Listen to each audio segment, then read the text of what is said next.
There's a chart I saw recently that I can't get out of my head. A Harvard business professor and economist asked more than 5,000 Americans how they thought wealth was distributed in the United States. This is what they said they thought it was. Dividing the country into 5 rough groups of the top, bottom, and middle 3 20% groups, they asked people how they thought the wealth in this country was divided. Then he asked them what they thought was the ideal distribution.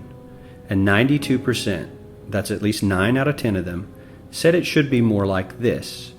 In other words, more equitable than they think it is. Now that fact is telling, admittedly, the notion that most Americans know that the system is already skewed unfairly.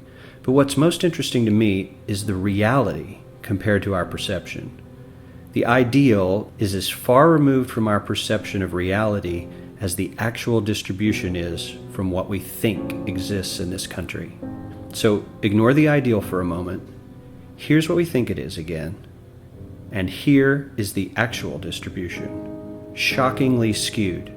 Not only do the bottom 20% and the next 20%, the bottom 40% of Americans barely have any of the wealth. I mean, it's hard to even see them on the chart.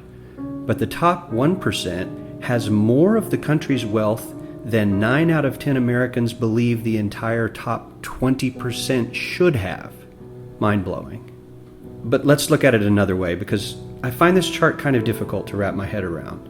Instead, let's reduce the 311 million Americans to just a representative 100 people. Make it simple. Here they are: teachers, coaches, firefighters, construction workers, engineers, doctors, lawyers, some investment bankers, a CEO, maybe a celebrity or two. Now let's line them up according to their wealth. Poorest people on the left, wealthiest on the right, just a steady row of folks based on their net worth. We'll color code them like we did before based on which 20% quintile they fall into. Now let's reduce the total wealth of the United States, which was roughly $54 trillion in 2009, to this symbolic pile of cash. And let's distribute it among our 100 Americans. Well, here's socialism, all the wealth of the country distributed equally. We all know that won't work. We need to encourage people to work and work hard to achieve that good old American dream and keep our country moving forward. So, here's that ideal we asked everyone about. Something like this curve. This isn't too bad. We've got some incentive, as the wealthiest folks are now about 10 to 20 times better off than the poorest Americans. But hey, even the poor folks aren't actually poor, since the poverty line has stayed almost entirely off the chart. We have a super healthy middle class with a smooth transition into wealth. And yes, Republicans and Democrats alike chose this curve. 9 out of 10 people, 92%, said this was a nice, ideal distribution of America's wealth. But let's move on. This is what people think America's wealth distribution actually looks like. Not as equitable, clearly, but for me, even this still looks pretty great. Yes, the poorest 20 to 30% are starting to suffer quite a lot compared to the ideal, and the middle class is certainly struggling more than they were, while the rich and wealthy are making roughly 100 times that of the poorest Americans and about 10 times that of the still healthy middle class. Sadly, this isn't even close to the reality. Here is the actual distribution of wealth in America. The poorest Americans don't even register. They're down to pocket change, and the middle class is barely distinguishable from the poor. In fact, even the rich between the top 10 and 20 percentile are worse off. Only the top 10% are better off. And how much better off? So much better off that the top 2 to 5% are actually off the chart at this scale.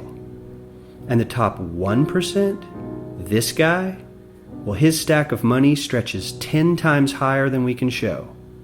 Here's his stack of cash, restacked, all by itself. This is the top 1% we've been hearing so much about. So much green in his pockets that I have to give him a whole new column of his own, because he won't fit on my chart. 1% of America has 40% of all the nation's wealth. The bottom 80%, 8 out of every 10 people, or 80 out of these 100, only has 7% between them. And this has only gotten worse in the last 20 to 30 years. While the richest 1% take home almost a quarter of the national income today, in 1976 they took home only 9%, meaning their share of income has nearly tripled in the last 30 years. The top 1% own half the country's stocks, bonds, and mutual funds. The bottom 50% of Americans own only 0.5% of these investments, which means they aren't investing. They're just scraping by. I'm sure many of these wealthy people have worked very hard for their money, but do you really believe that the CEO is working 380 times harder than his average employee? Not his lowest paid employee, not the janitor, but the average earner in his company. The average worker needs to work more than a month to earn what the CEO makes in 1 hour. We certainly don't have to go all the way to socialism to find something that is fair for hardworking Americans. We don't even have to achieve what most of us consider might be ideal. All we need to do is wake up and realize that the reality in this country is not at all what we think it is.